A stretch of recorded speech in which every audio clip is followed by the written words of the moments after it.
Hello everyone, welcome to my YouTube channel Aakash sir. तो आज हम लोग क्लास 11th का मैथ्स का क्लासेस को कंटिन्यू करेंगे। जो पिछली क्लासेस में हम लोग सेट थ्योरी का कुछ पोर्शंस देखे थे, हिस्ट्री ऑफ सेट देखे थे, डेफिनेशन ऑफ अ सेट देखे थे, फिर उसका कुछ एग्जांपल्स देखे थे। एग्जांपल है ना, हम लोग देखे थे कि कुछ कलेक्शन ऑफ ऑब्जेक्ट्स सेट होते हैं, कुछ नहीं भी होते हैं। लास्ट में हम देखे थे सिंबल। क्या सिंबल? एप्सिलॉन। ठीक। तो इस वीडियो को आप देखो और लाइक शेयर और सब्सक्राइब करो, और आपका जो फ्रेंड्स होगा उसको भी शेयर करो ताकि उनको भी बेनिफिट मिले। तो आज हम लोग नया टॉपिक स्टार्ट करने जा रहे हैं, विच इज कार्डिनल नंबर, जिसको हम लोग कार्डिनलिटी भी कहते हैं। क्या है ये cardinality? The total number of elements in a set is called cardinal number और कार्डिनलिटी ऑफ द सेट।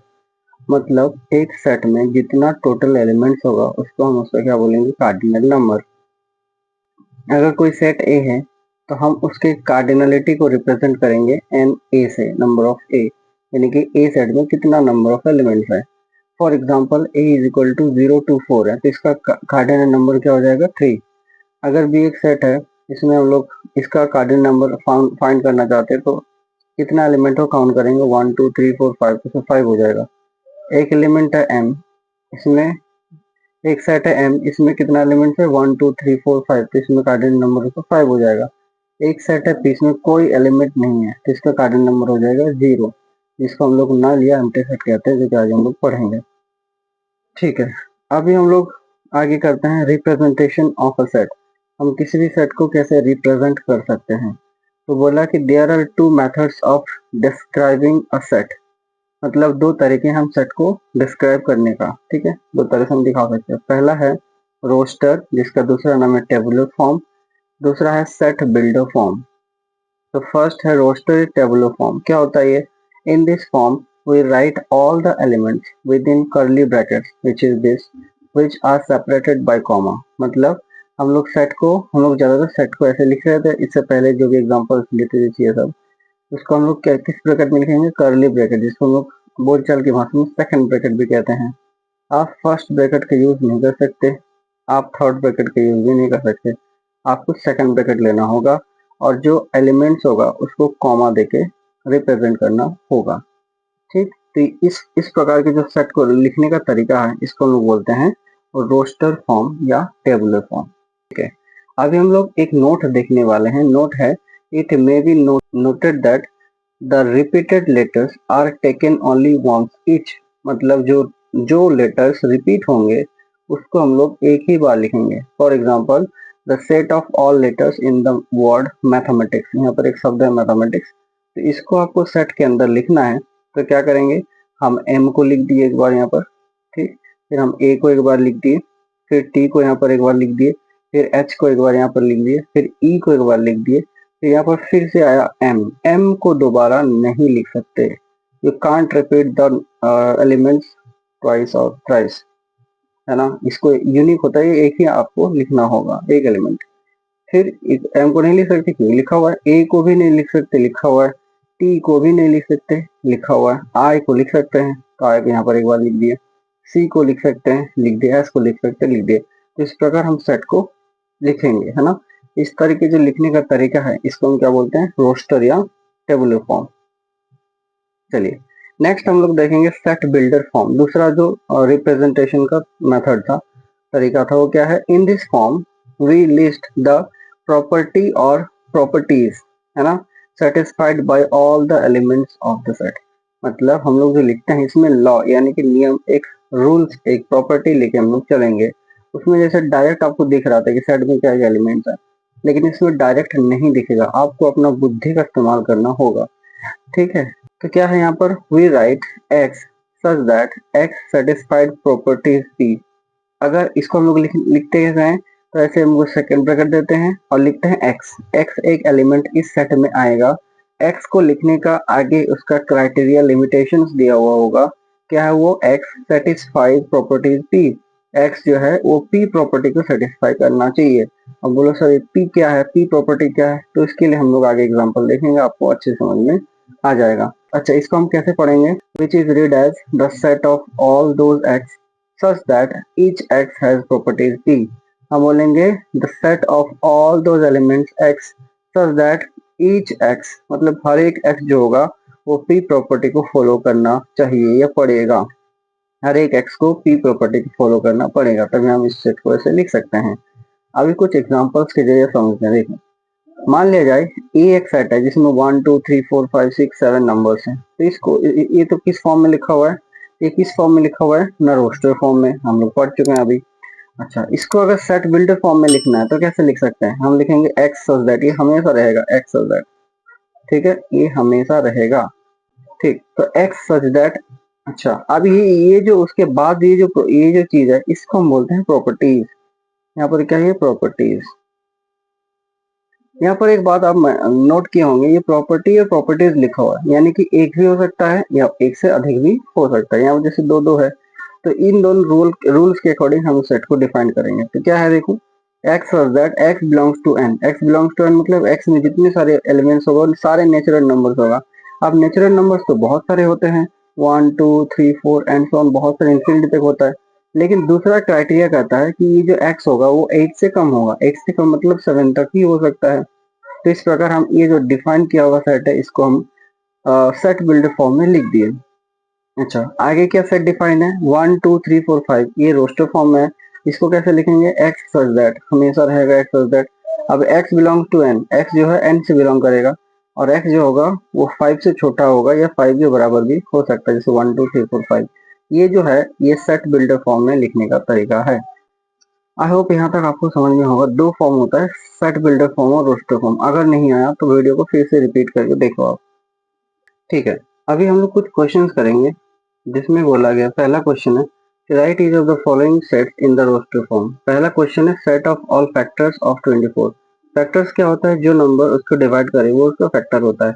जैसे 24 को कौन कौन भाग कर सकता है, 1 डिवाइड कर सकता है, 2 डिवाइड कर सकता है, 3 डिवाइड कर सकता है, सारे सब डिवाइड करेगा, तो ये सब क्या है, 24 का फैक्टर्स है। तो हम लिख सकते हैं 1 2 3 4 6 8 12 एंड 24, ये सारे क्या है, 24 का फैक्टर्स है। चलिए आगे देखेंगे। नेक्स्ट है क्वेश्चन नंबर 2। क्वेश्चन नंबर 2 कहता है C is equal to set of all prime numbers less than 30। अच्छा, क्या है, C is equal to set of all prime numbers. Prime numbers क्या होता है, प्राइम नंबर होता है, प्राइम नंबर एक ऐसा नंबर जो क्या होता है, दो नंबर्स, एक ऐसा नंबर मान लो एक्स को हम प्राइम नंबर बोलेंगे, अगर वो 1 से डिविजिबल हो और एक्स से डिविजिबल हो, प्राइम नंबर कहते हैं। फॉर एग्जाम्पल 2 1 से डिविजिबल है, 2 से डिविजिबल है। 5 1 से डिविजिबल है, 5 से डिविजिबल है। 7 1 से डिविजिबल है और 7 से डिविजिबल है, और किसी भी नंबर से डिविजिबल नहीं होना चाहिए। अब बात करें 4 1 से डिविजिबल है, 2 से डिविजिबल है, खुद 4 से डिविजिबल है, तो प्राइम नंबर नहीं हो सकता। 6 1 से होता है डिविजिबल, 2 से, 3 से और 6 से, it is not a prime number. अब आपको प्राइम नंबर समझ में आया होगा। तो अभी हम लोग क्या देखेंगे, set of all prime numbers less than 30, ठीक है। तो क्या क्या हो सकता है, 2 होगा, 3 5 7 11 13 17 19 23 एंड 29, ये क्या होगा, प्राइम नंबर जो 30 से कम है। थर्ड क्वेश्चन है D is equal to set of all letters in the word mathematics. ये तो हम लोग पहले एग्जाम्पल में देख चुके हैं, अब देखें। नेक्स्ट है क्वेश्चन कि right each of the following sets in the set builder form. आपको सेट बिल्डर फॉर्म इसको लिखना है। सेट बिल्डर फॉर्म को पता है, लॉ रेगुलेशन प्रॉपर्टीज के अकॉर्डिंग हम उसको लिखना होता है। पहला क्वेश्चन है 1 2 3 4 5 7 तक है, कैसे लिखेंगे, एक्स सच दैट, ये हमेशा आपको लिखना है। ये जो नंबर्स है वो सारे के सारे नेचुरल नंबर्स, अगर 0 होता तो होल नंबर होता, तो नेचुरल नंबर है तो एक्स बिलोंग्स टू एन। अच्छा, ये क्या है, 8 से कम है, 7 तक है तो 8 से कम है। इसको आप ऐसे भी लिख सकते थे, x such that x belongs to N and x is less than equal to 7। Equal to 7 मतलब वो भी उसमें आ जाएगा, ठीक। बी इज इक्वल टू क्या है, 1 2 4 7 14 28, ये क्या है, 28 का फैक्टर्स है। कैसे लिखेंगे, x such that x belongs to N, ये सारे नेचुरल नंबर्स है। एंड ये पहला प्रॉपर्टी हो गया। दूसरा प्रॉपर्टी क्या कहता है, x is a factor of 28, factor होगा 28 का। थर्ड क्वेश्चन है x इज इक्वल टू 2 4 8 16 32, क्या है, x such that x is equal to, अब देखो ये जो है 2 को हम 2 का पावर में 1 लिख सकते हैं, 4 मतलब 2 का पावर में 2, 8 मतलब 2 का पावर में 3, 16 मतलब 2 का पावर में 4 और 32 मतलब 2 का पावर में 5। तो देखो 1 2 3 4 5 इन सारे के बदले में मैंने x लिख दिया, x लिख सकते हो आप।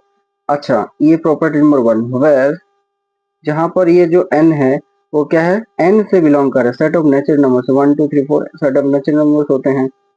अच्छा, ये जो n है वो 1 के बराबर है, 1 से बड़ा है, 5 के बराबर है, 5 से छोटा है। देखो 5 के बराबर मतलब 5 भी होगा और 5 से छोटा हो तो 4 3 2 1 है, तो डिफाइन किया गया है। इसको आप अलग अलग तरीके से लिख सकते हैं। So 1 less than greater than equal to n and less than 6 ऐसे भी लिख सकते हो, 6 होगा। ठीक, चलो नेक्स्ट क्वेश्चन है d इज इक्वल टू 1/2 2/3 3/4 4/5 ऐसे करके है। अच्छा, इसको लिखे कैसे, x इज दैट x वो नंबर होगा। अच्छा, x क्या किसके बराबर है, n/n+1। देखो ऊपर वाला जो नंबर है उससे एक ज्यादा नीचे वाला नंबर है, ठीक है। 2 से एक ज्यादा 3, 3 से एक ज्यादा 4। अगर ऊपर में n होगा तो नीचे n+1 होगा, है ना। ये जो n है वो क्या होना चाहिए, सेट ऑफ नेचुरल नंबर से बिलोंग करना चाहिए। क्यों, क्योंकि 1 से स्टार्ट हो रहा है ना।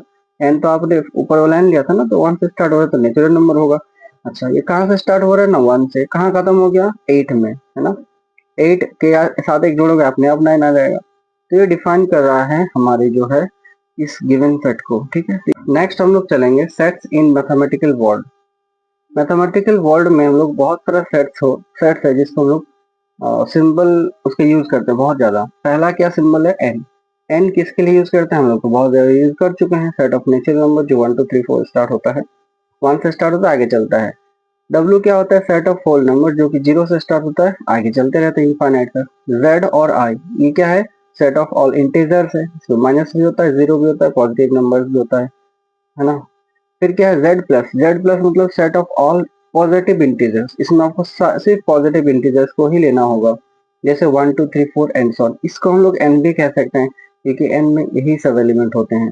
जेड माइनस क्या होता है, set of all negative integers, इसमें माइनस वाला एलिमेंट होगा, इसमें जीरो नहीं आएगा। फिर जेड जीरो मतलब क्या होता है, एक सेट ऑफ एलिमेंट्स जिसमें बस जीरो को छोड़कर सारे इंटीजर्स आएगा। इसमें जीरो को छोड़ के मतलब इसमें -3 आएगा, -2 आएगा, -1 आएगा, 1 आएगा, 2 आएगा, 3 आएगा, जीरो को छोड़कर। जीरो को आप ले लेंगे तो जेड या आई हो जाएगा, ठीक है। जेड जीरो मतलब जीरो को छोड़कर, जेड ऊपर में माइनस मतलब सारे नेगेटिव नंबर, जेड ऊपर में प्लस मतलब सारे पॉजिटिव नंबर जो कि एन के बराबर होता है। आगे 7 नंबर है, Q is equal to set of all rational numbers, परिमेय संख्याओं का समुच्चय सेट, है ना। तो क्या है P बाई Q, जहां पर P Q क्या है, I से बिलोंग करता है। ये हम लोग 10th क्लास में देखे थे, P Q belongs to I और Q जीरो नहीं होना चाहिए, ठीक है। ये जो है इसका हम लोग कैसे पढ़ते हैं, सच दैट, ठीक। R इज इक्वल टू क्या, set of all real numbers, ये सारे क्या है, रियल नंबर्स है। रियल नंबर क्या होता है, जिसमें रेशनल नंबर भी आते हैं और इरेशनल भी आते हैं, उसको रियल नंबर कहते हैं, ठीक है। आगे क्या है, आर माइनस क्यू, ये क्या है, आर में से अगर आप क्यू हटा देंगे, जैसे आर में क्या बोले, रेशनल नंबर भी होते हैं और इरेशनल नंबर भी होते हैं। किसमें, सेट ऑफ रियल नंबर में। तो सेट ऑफ रियल नंबर में से अगर आप रेशनल नंबर को हटा दोगे तो जो बच गया उसको हम क्या कहेंगे, इरेशनल नंबर। तो आर माइनस क्यू इसको क्या कहेंगे, set of all irrational number. अच्छा, आपको बहुत इंपॉर्टेंट यहाँ पर एक चीज देखने को मिलेगी, √2, जिसको जो हम जानते हैं कि रेशनल नंबर है, √3 रेशनल, √5 इरेशनल, पाई इरेशनल। अच्छा, ये जो ई है ना, ये जो log 2 है, ये दोनों भी क्या है, इरेशनल नंबर, रिमेम्बर इट, है ना, आर इरेशनल नंबर्स।